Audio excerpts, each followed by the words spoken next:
লেবু যেন ফলে পরিণত হয়েছে। ফলের দামের চেয়ে অনেকটা লেবুর দাম বেশি।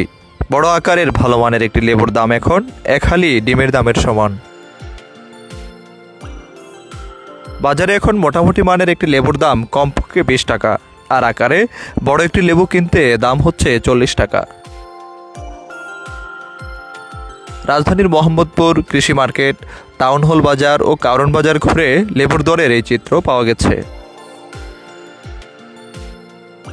অন্যদিকে রোজার প্রথম দিনেই শসা ও বেগুনের দামও যেন চোখ রাঙাচ্ছে।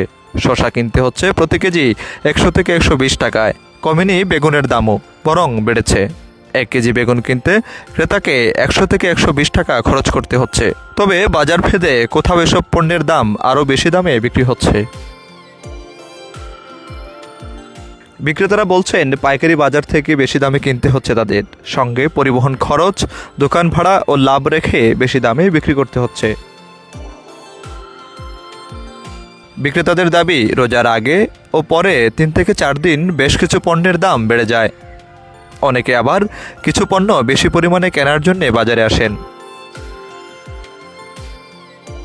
তাই বাজারে সেসব পণ্যের বাড়তি চাহিদা তৈরি হলে দামও বেড়ে যায়।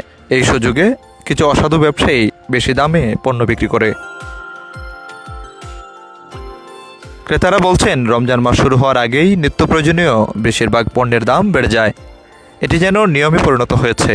অসাধু ব্যবসায়ীদের কারণে ভোক্তাদের মাসুল দিতে হলেও নেওয়া হয় না কোনো কার্যকর ব্যবস্থা।